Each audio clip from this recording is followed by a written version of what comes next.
Fala pessoal, Deus abençoe a vida de todos vocês. Olha eu aqui de novo, Ricardo Agripino, no comando da nave Intelcast, para mais um episódio sensacional para vocês.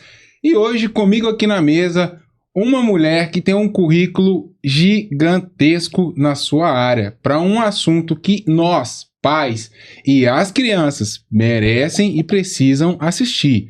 Comigo aqui hoje, Adriana Márcia, para falar de neurociência e a linguagem do aprendizado. Hoje é assunto para informar os pais e os filhos e a sociedade do que nós podemos oferecer de melhor para um futuro, para os nossos filhos, para as nossas crianças. Então, Márcia, muito obrigado. Adriana Márcia, fique à vontade, a casa é sua. Se apresente para o nosso público com esse currículo sensacional que você tem, porque hoje a gente tem um papo muito cabeça aqui, um papo para os papais e para as mamães, né, ficarem antenados. Olá, pessoal. Sou Adriana Márcia, neuropsicopedagoga. Trabalhei em sala de aula, trabalhei com educação durante 33 anos. Sou apaixonada pela neurociências, pelo desenvolvimento intelectual das crianças. Hoje eu atuo como coordenadora na área de reabilitação intelectual da Prefeitura de Ouro Preto. Atendo também em consultório como neuropsicopedagoga, trabalho com reabilitação de adultos e idosos e crianças autistas. Trabalho também com adolescentes na área socioemocional, habilidades socioemocionais, que é um tema que está tão em alta hoje em dia, né? Porque nossas crianças, nossos adolescentes não sabem nomear os sentimentos. Então, lidar com a frustração principalmente. E aí eu tô aqui hoje para falar um pouquinho para vocês do meu trabalho. Sensacional. Quando eu li seu currículo, eu falei, poxa vida, é muito assunto, né? Eu gosto de estudar um pouco antes pra gente falar, mas casou bem, porque eu também falo um pouco sobre neurociência. Claro que não tenho especialização nenhuma, eu falo, na verdade, sobre cognição, né? Eu fui policial militar há 10 anos, aprendi muito sobre treinamento mental, e quando você me trouxe o assunto, eu falei, opa, mais uma bela aula que eu vou assistir naquela mesa de podcast, porque todas as vezes que eu estou aqui, eu também estou aprendendo, né? Então, hoje você trouxe esse tema pra gente debater. Eu, como pai de adolescente, como pai de criança, também me senti muito à vontade para ouvir o que você tem para trazer para a gente, e pode ficar à vontade para fazer suas considerações sobre as habilidades socioemocionais, né, que você falou, pois eu percebi no conteúdo que você me passou para estudar que realmente é um conteúdo muito relevante. A gente precisa, como adultos, pais, né, não só pais, tem muita criança também criada com avós, né, com tios, precisamos estar antenados, atentos a isso. Como a gente lidar com essa geração de crianças que está vindo, para a gente poder criar adultos fortes e resilientes futuramente, né? Exatamente.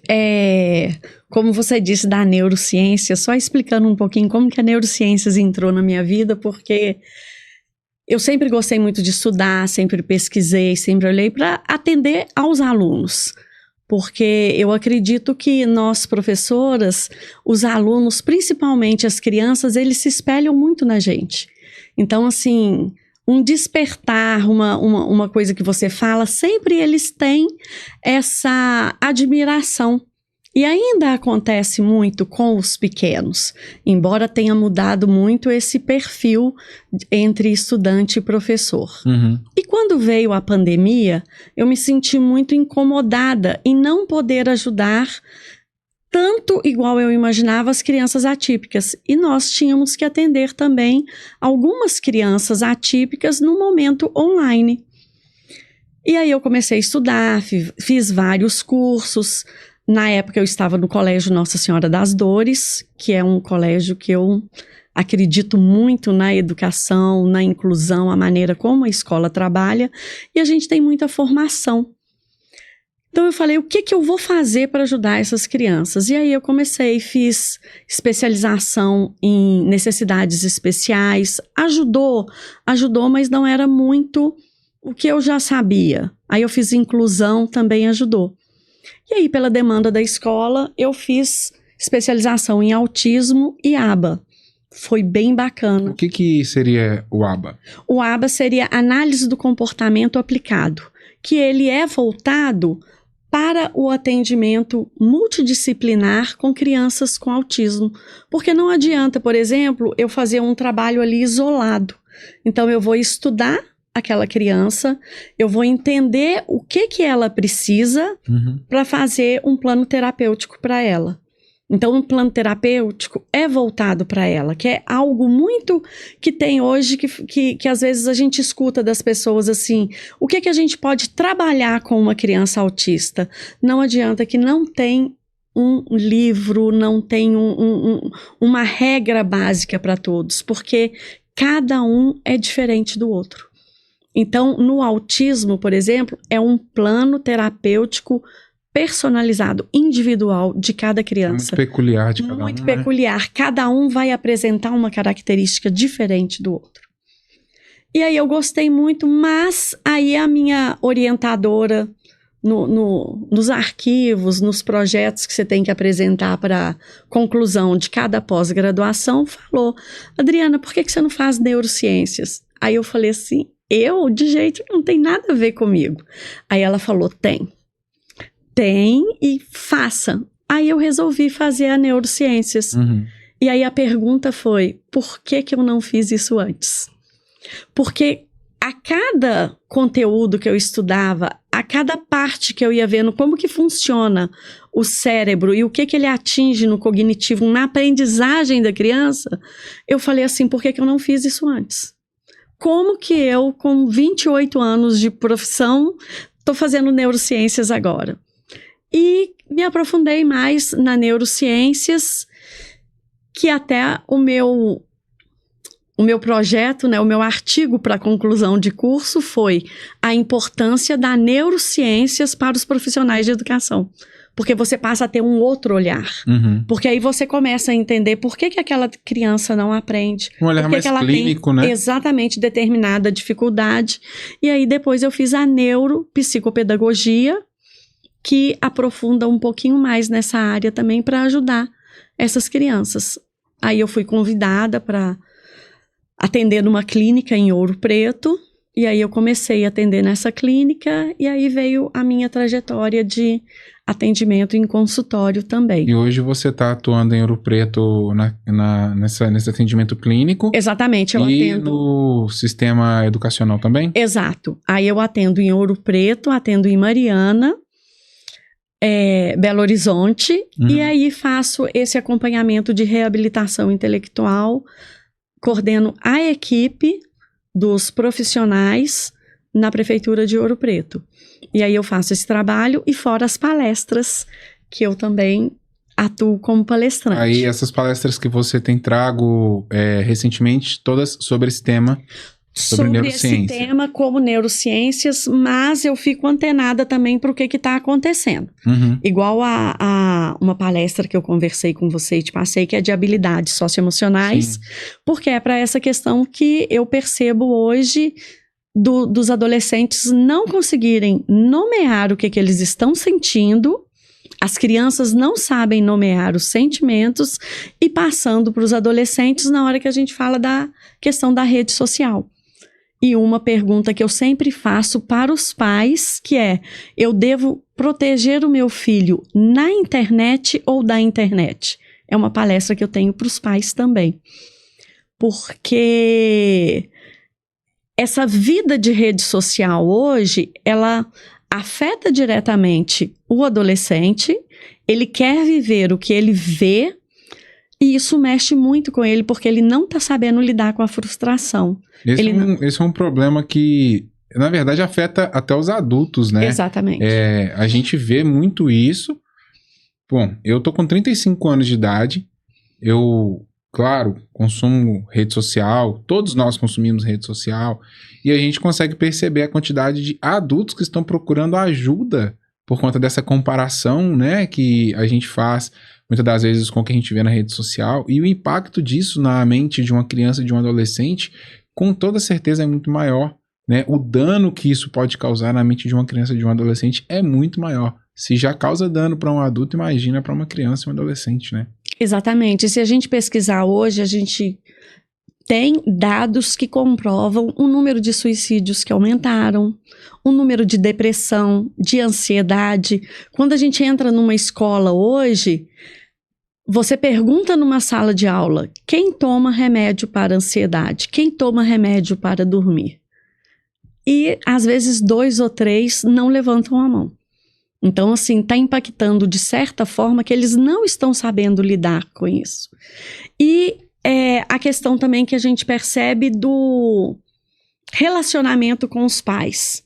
Tá certo que as coisas vão mudando, mas os pais hoje são pais mais novos, que eles deixam são mais liberais com as crianças e depois eles se perdem de uma forma que eles não conseguem resgatar aquela questão, que ponto que eu errei, onde que eu errei, por que que chegou a esse ponto, como que eu não vi.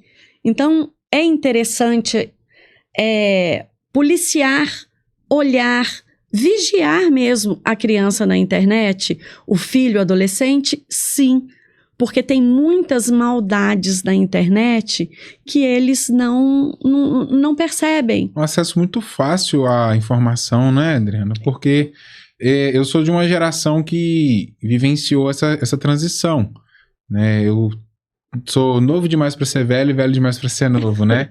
35 anos, pai de uma adolescente de 14 anos e pai de uma criança de 10, uma pré-adolescente de 10. E usando a minha experiência como pai, e eu e a minha esposa, a gente é muito cauteloso em relação a isso, essa exposição à internet muito cedo, ela realmente traz muitos problemas, não só familiares, mas também particularmente para a criança. Então, em casa, a gente, sim, chegou a um momento que a gente foi permissivo, né, deixou que elas tivessem aquele acesso mais irrestrito à rede social, e depois de um tempo a gente percebeu que não estava legal, retiramos. Hoje minhas filhas só têm acesso à internet pelo computador da sala, ou seja, de onde a gente estiver na casa, a gente consegue ouvir e ver o que elas estão consumindo. E converso com muitos pais, convivo com muitos pais da minha idade, da minha geração, que têm esse problema com os filhos pela exposição exagerada à rede social. A internet no geral, não só a rede social, né? A informação que chega para eles, muitas das vezes é a mesma que chega para a gente. E isso não é bom, né? Exatamente, porque eles ainda não têm maturidade suficiente para lidar com determinados conteúdos. E quando vem, por exemplo, esses desafios geram o quê? A curiosidade. E eu quero saber. Aí se um colega falou que faz, conta alguma coisa, mesmo que não tenha feito, aí já instigou a curiosidade e ele vai lá pesquisar para saber o que que é. Então, por exemplo, vamos falar um pouquinho aqui de pedofilia. Quando eu fui pesquisar, quando eu fui olhar até para dar as minhas palestras, eu fiquei assustada com os ícones, como que eles são, como que os pedófilos conversam entre si e como que eles chegam até as crianças, por exemplo. Porque eles conseguem entrar na mente de uma certa forma e ir atrás dessa curiosidade que eles vão querendo mais e mais, aí na hora que chega no final, no ponto final, já está de uma forma que eles não conseguem sair. Teve uma reportagem há pouco tempo no Fantástico sobre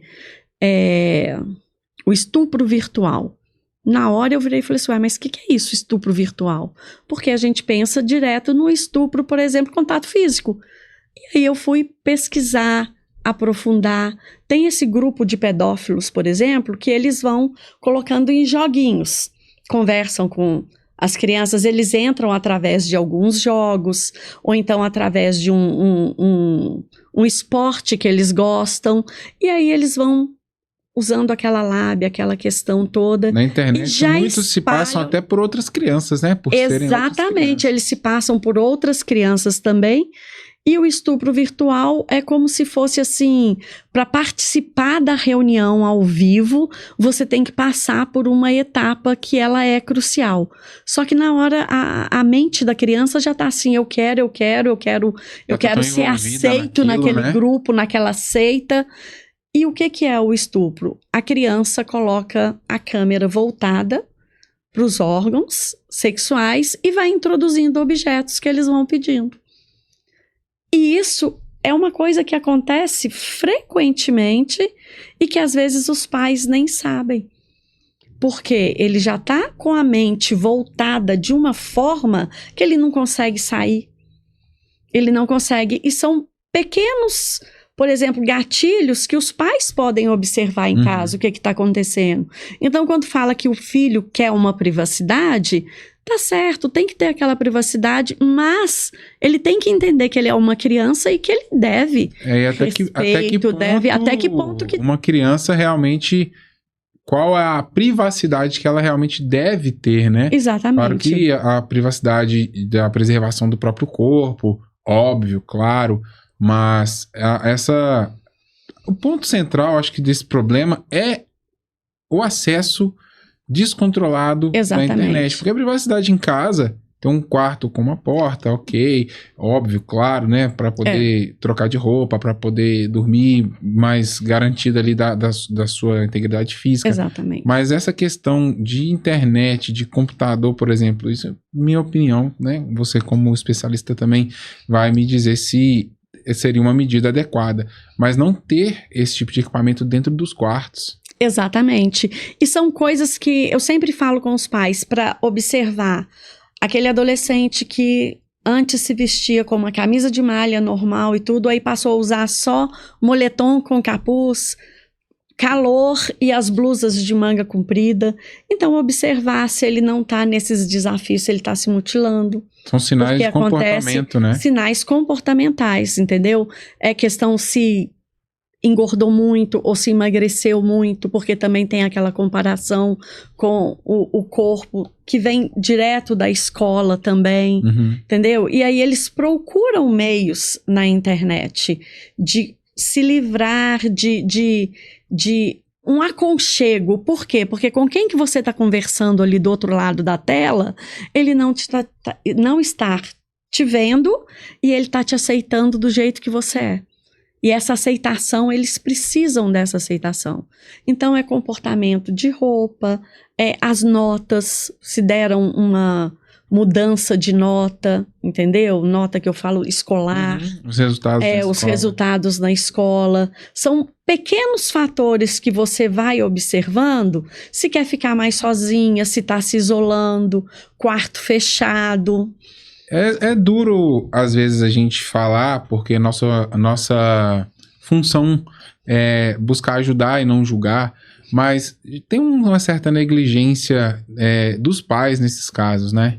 Tem. E o que acontece, por exemplo?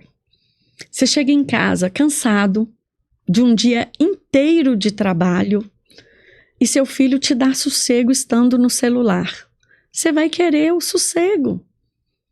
E às vezes ele está te pedindo até atenção. E é essa atenção que quando ele não tem em casa, na família, ele procura fora. E é mais fácil, eu sei que é mais fácil estar ali no celular do que estar conversando, do que estar trocando. Então, momentos, por exemplo, de refeição, tirar o celular, vamos aproveitar esse momento para conversar em família, voltar um pouco ao que acontecia antes para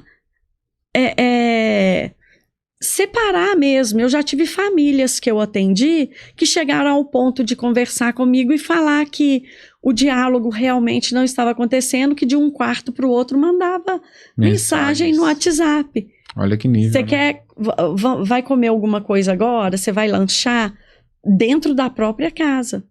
Então, quer dizer, isso também afasta as pessoas. É até um clichê falar que todo mundo fala, né? A internet afasta, mas afasta de uma forma e une de outra. Realmente acontece. Mas quando você está ali com o seu filho, às vezes ele está te pedindo atenção. É uma palavra amiga, um carinho, uma conversa de como que foi na escola. Compreender que a criança e adolescente está no processo de formação de caráter, né? E de visão de mundo. Então, tudo que for apresentado para a criança e para o adolescente vai fazer parte da vida dela, provavelmente até o último dia de vida. Sim. E quando a gente coloca em pauta, quando a gente coloca como prioridade a relação familiar, a conversa, os momentos presentes, né? Porque eu tenho falado muito isso também nos meus conteúdos aí, o nosso público tem acompanhado, sobre viver, estar no momento presente. E, como você falou, a internet, ela une e afasta. E eu acho que ela afasta quando ela retira de nós o momento presente. Exatamente. Esse momento familiar, esse momento de bate-papo, de abraço, de cosquinha, de brincadeira. Graças a Deus, em casa, a gente tem isso, né? Conseguimos rapidamente corrigir essa questão do acesso às redes sociais, ao telefone. Hoje, basicamente, é somente o computador mesmo para assistir um conteúdo no YouTube. Não tem rede social, não tem WhatsApp. E a gente vê, a gente colhe esses frutos, sabe? De ter as nossas filhas mais próximas, comunicativas, brincam, falam até demais, né? Mas que a gente consegue ver o valor que isso tem. Exatamente. E é um valor enorme. Por quê? Porque quando você vira para a criança e fala assim, quem é o seu amigo hoje? Quem que é uma pessoa que você sabe que vai gostar de você e que não vai te prejudicar? Ele vai falar, são meus pais. Mas aquela criança que não foi criada dentro desse contexto, que às vezes ela se perdeu, na hora que fala, quem é o seu melhor amigo? Aí ele vai falar, é o João, é o Mateus, ou a menina fala, é a Mariana, vai citar nomes de colegas de escola. E aí, quando eu tento passar essa questão, porque eu falo sempre com os meus pacientes adolescentes, e eu começo com essa pergunta, aí eu falo, não, você tem que perceber que os melhores amigos e quem nunca vai te querer mal são seus pais. São seus pais. Por quê? Porque é essa questão de criar esse elo que ele está desfazendo cada vez mais e mostrar para eles a importância da família. Porque a família é a base de tudo. Uhum. Eu sou muito família, eu converso demais com os pacientes, com os pais e falo da importância de criar esse elo com o filho, porque no mundo de hoje, com a facilidade de droga, a facilidade de tanta coisa, e a curiosidade está cada vez maior e o acesso também para esses adolescentes, então por que não buscar com os pais? E que eles sejam verdadeiros quando chegar uma pergunta, às vezes que assustar, como que eu vou responder isso? Existe também. Responder da forma verdadeira e natural, porque esses elos são criados dessa forma. Sendo naturais, porque ele perguntando para o pai, ele não vai precisar de perguntar na rua. Uhum. O foco é as crianças e o adolescente, mas o alvo é os pais, né? Exatamente. O alvo é os pais. É não fugir da responsabilidade mesmo, porque é muito triste, na verdade, a gente ver que as nossas crianças estão sendo afetadas tão drasticamente por isso, mas é realmente trazer sim, uma conscientização clara para os pais assumirem ou reassumirem a responsabilidade e corrigir enquanto é tempo, né? Exatamente, é algo que eu também falo muito nos meus atendimentos, porque às vezes eu falo assim, vou puxar a sua orelha. E essa clareza, eu falo e deixo muito claro, olha, a questão em problema aqui não é fulano, é você.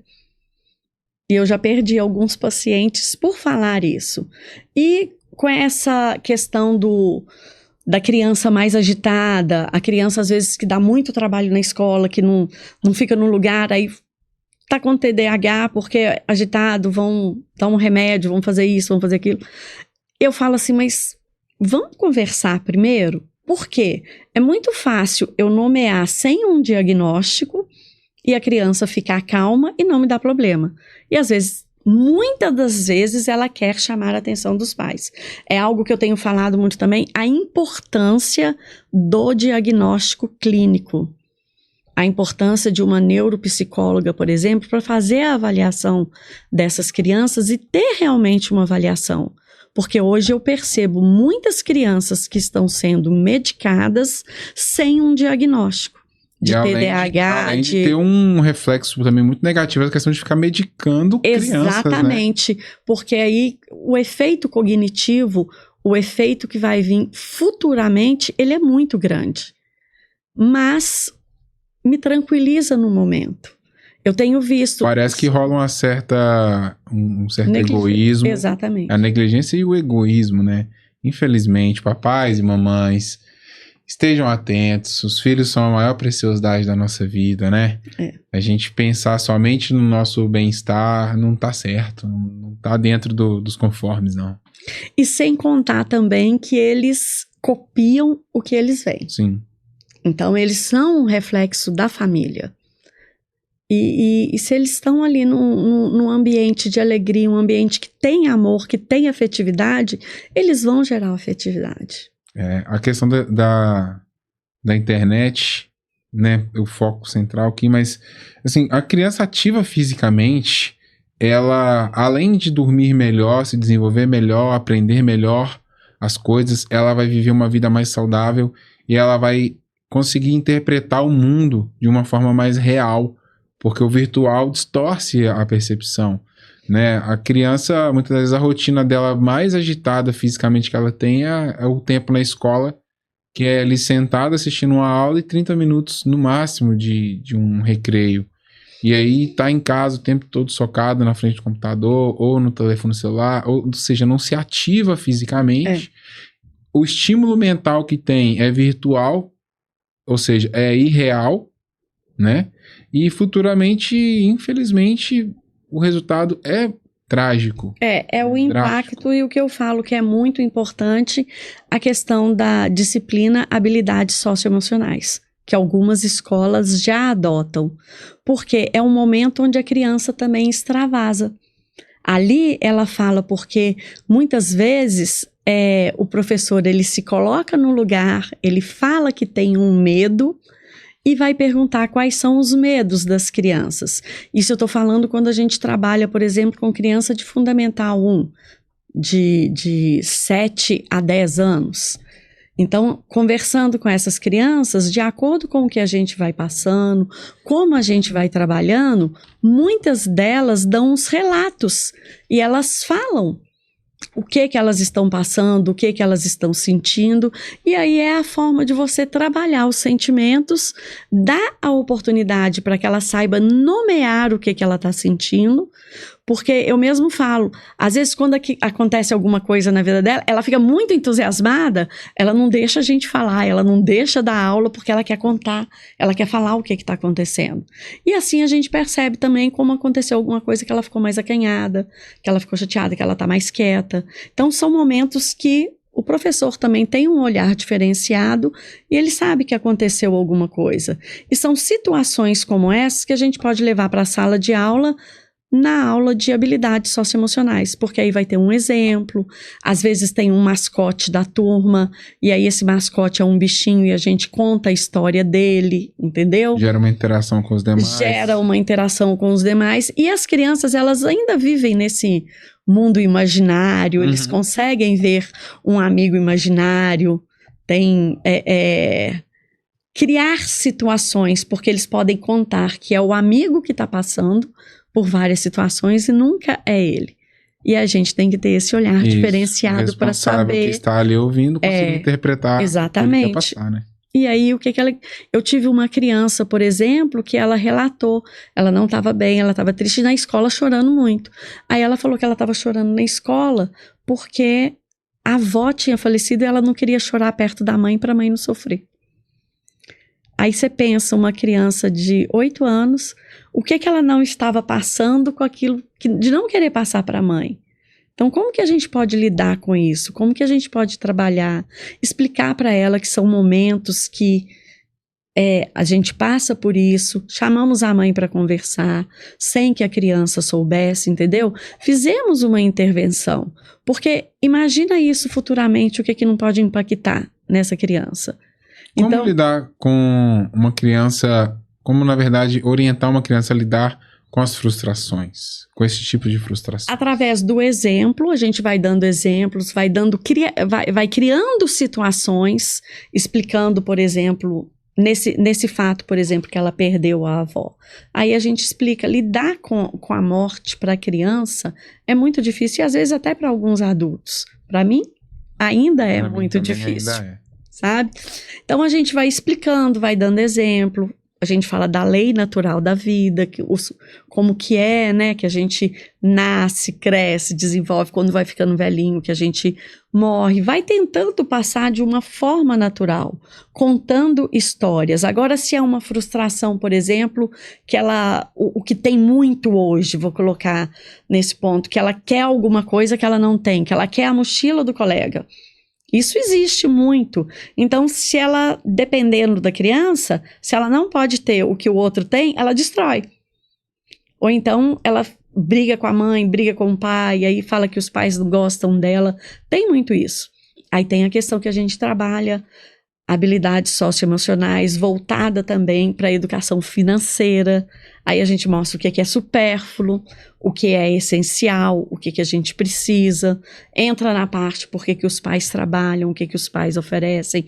Então, tem todo um contexto que a gente vai mostrar à criança o porquê. E aí a gente tenta mostrar, você quer aquela mochila mesmo, porque é algo que você precisa ou é algo que o colega tem?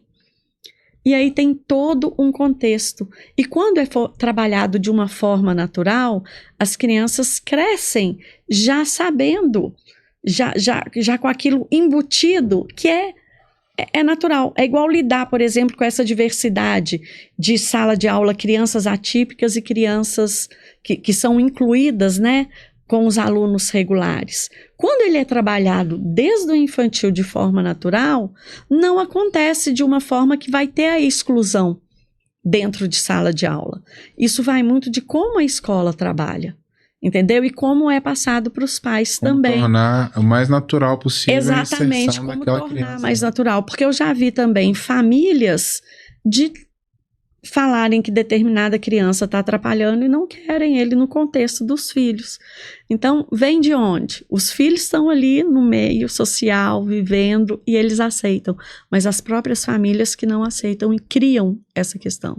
Então, eu vejo hoje que os adultos, eles precisam serem muito trabalhados para que as crianças também não tenham esse reflexo. Sim, duas coisas que eu estou aqui refletindo durante sua fala é que a gente vem de uma geração de pais que não foram também tratados nas suas infâncias.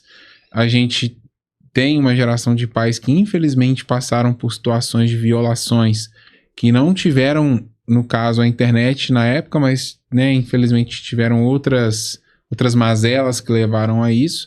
E isso provavelmente, muito provavelmente, é um dos reflexos desses problemas não tratados lá dos pais que hoje também estão refletindo nos filhos, né? Exatamente. E o que acontece, por exemplo?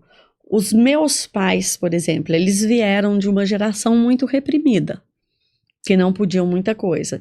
Então, passam para os filhos algo que a gente fica, mesmo lá no inconsciente, ainda fica embutido, por mais que a gente queira trabalhar.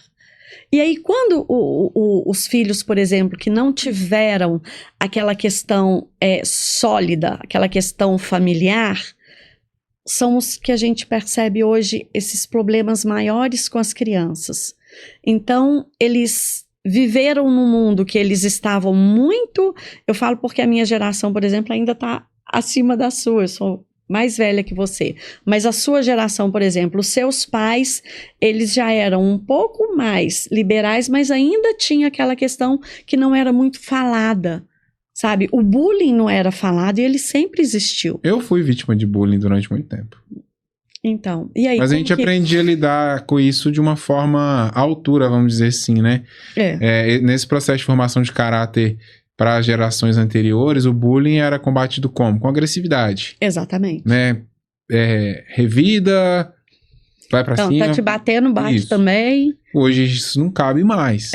Né? E hoje isso, inclusive, a gente tem situações que tiveram resultados trágicos. Né? A gente vê muito isso não só fora do país, acontece muito fora, mas aqui no Brasil também. Né? Que é algo muito retratado, que eu falei com você na série Adolescentes. Ele é muito retratado. É uma série que eu acho que todas as famílias deveriam assistir com os filhos. Porque ali é um ambiente escolar onde é uma um grupo de meninas fazem bullying com os meninos mais novos. E um reage de uma forma diferente. Mas aí ele tem reações diversas, que na própria série deixa eu assistir 2 vezes para eu entender melhor, para eu analisar, que deixa aquela interrogação. Ele é um psicopata? Ou não? Ele reagiu de acordo com o que aconteceu com ele. É o resultado do ambiente. Resultado do ambiente. Então, e ele foi julgado de uma forma tão assim, drástica, não estou falando que o que ele fez está certo, não. Mas e o que aconteceu com ele anteriormente? O que gerou esse resultado? O que gerou esse resultado?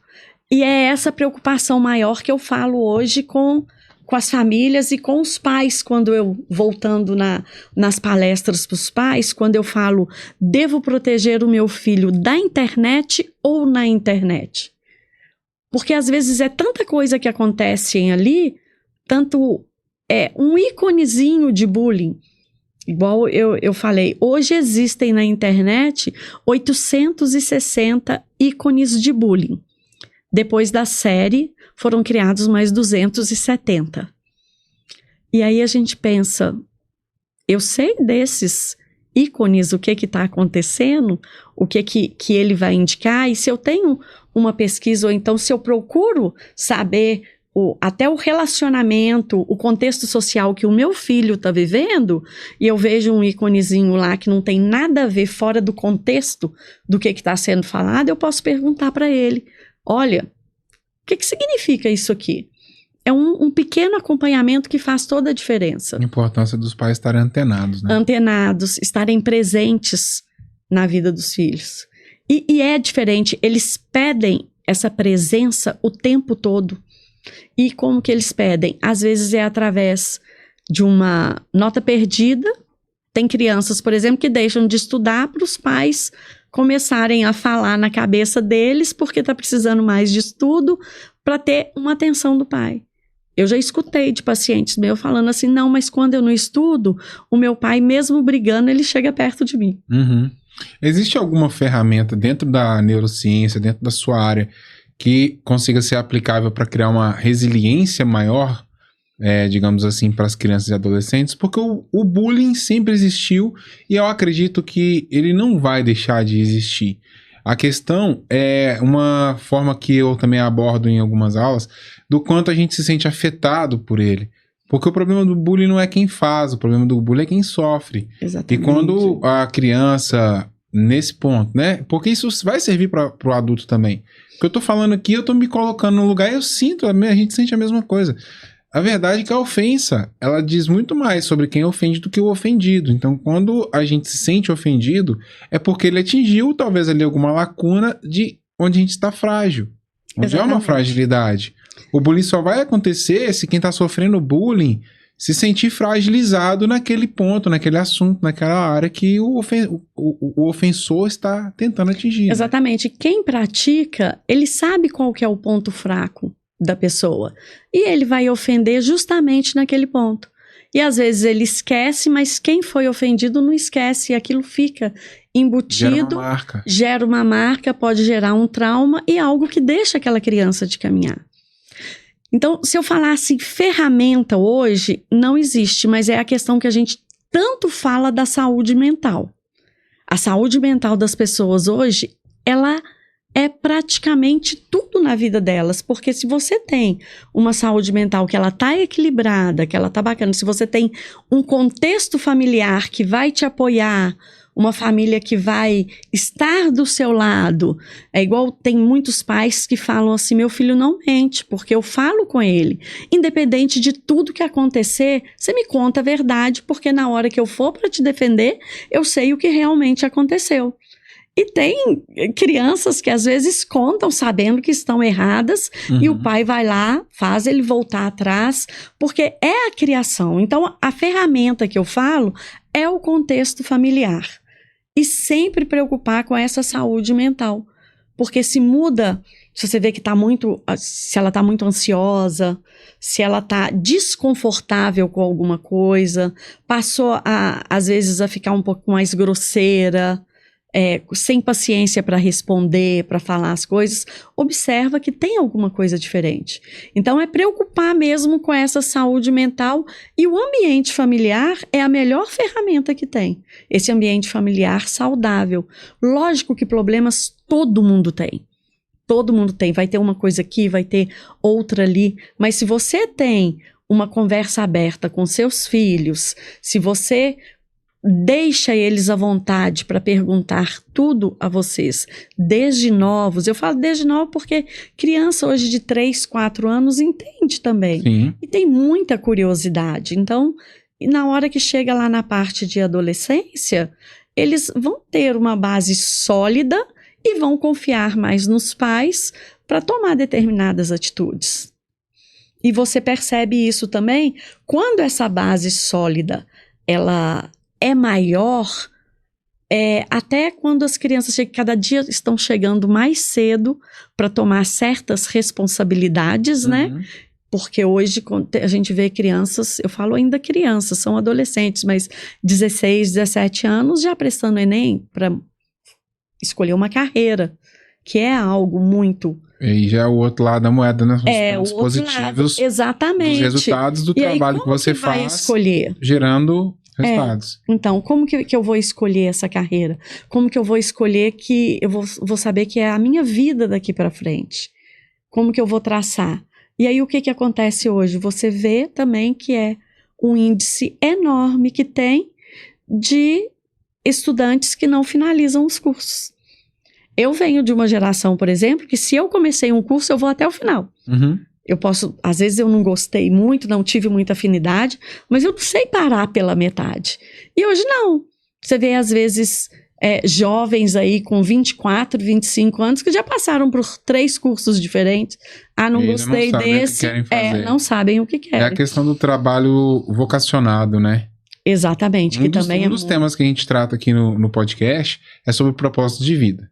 Eu iniciei o trabalho aqui exatamente para a gente motivar e, propor formas do nosso público se encontrar. Afinal de contas, não são só adolescentes. Tem muito adulto que até hoje não sabe de fato aquilo que é vocacionado a fazer. O Gemini. Não sabem o que realmente querem fazer. Então, a questão da gente observar as crianças também e acredito que incentivá-las desde cedo, né, a encontrarem algo que realmente preencha o... Gemini, não estou interessado na sua opinião. De a gente realmente incentivar, trabalhar, e mesmo sabendo que eles podem chegar na fase adulta e não seguirem, talvez, aquela vocação, ali já há um direcionamento, né? Exatamente, ter um direcionamento. E hoje os jovens, eles estão muito perdidos. Muito perdidos mesmo. Eles não sabem se posicionar, não sabem falar uma palavra em público. Às vezes está ali conversando, brincando entre os colegas, mas eles não conseguem se posicionar. E muitas vezes, voltando ainda, não sabem nomear os sentimentos. Pois a gente passou por essa temática, eu tô aqui vidrada no que você está falando. Como que seria, assim, uma forma dos pais que estão assistindo o nosso episódio aqui, começar a identificar e auxiliar, porque, claro, o suporte profissional, ele vai acontecer com uma certa regularidade de tempo, mas o trabalho diário é dos pais, né? Exatamente. Para que consigam auxiliar suas crianças a entenderem melhor os seus sentimentos, nomearem e lidarem com isso. Então, a primeira coisa que eu falo para os pais é o quê? Não é ver o filho, é enxergar o filho. Existe uma diferença muito grande nisso.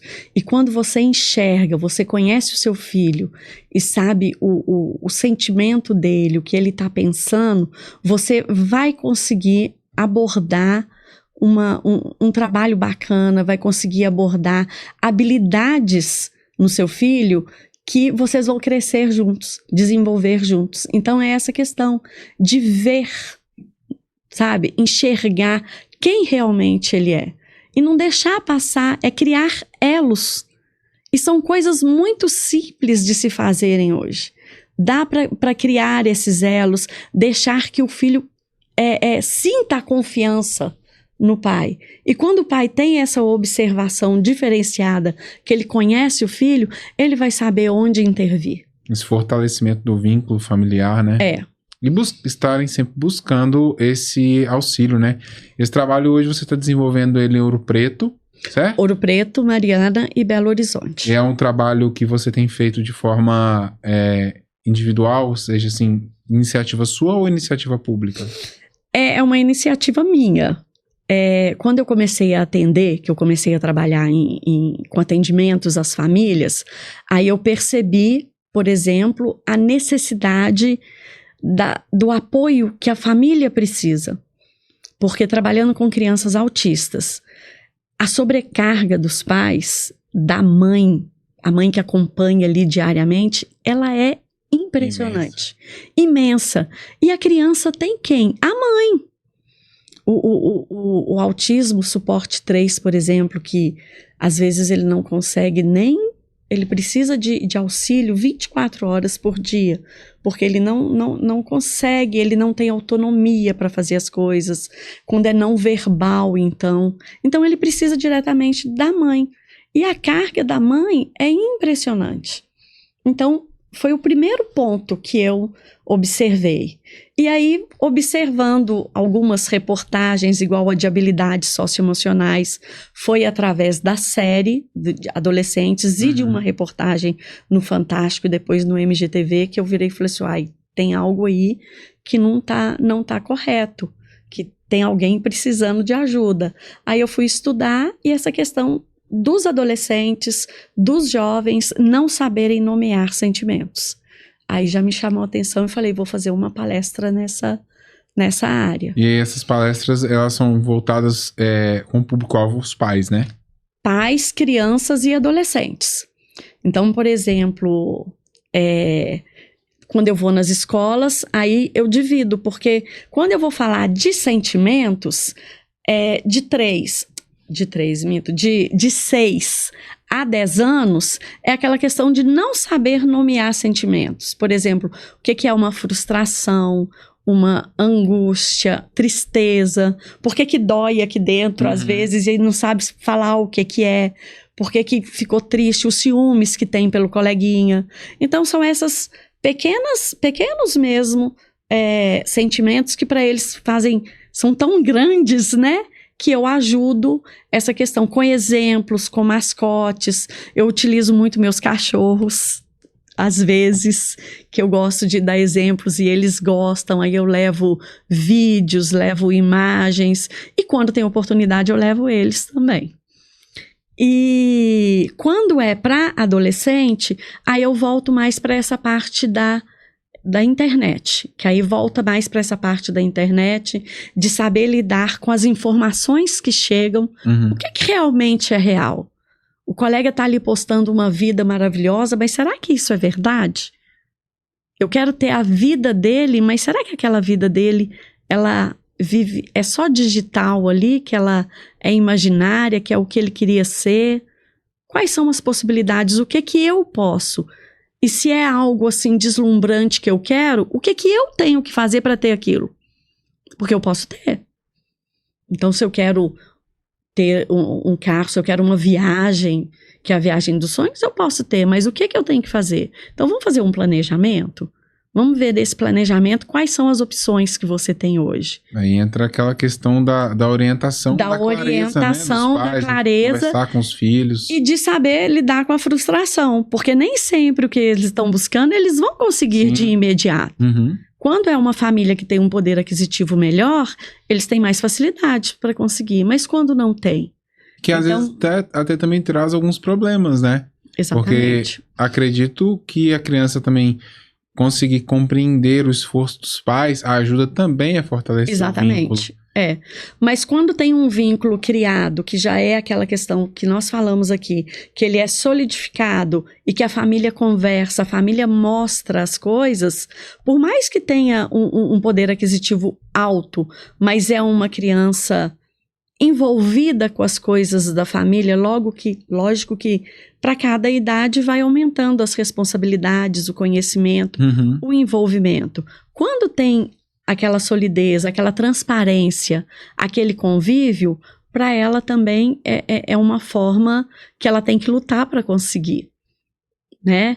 Mas tem aquelas crianças, por exemplo, que existe muito hoje, que os pais são separados, a mãe quer dar mais que o pai quer dar mais que a mãe, e aí vão comprando começa a rolar as uma guerrinha crianças. de ego entre Exatamente. os pais, né?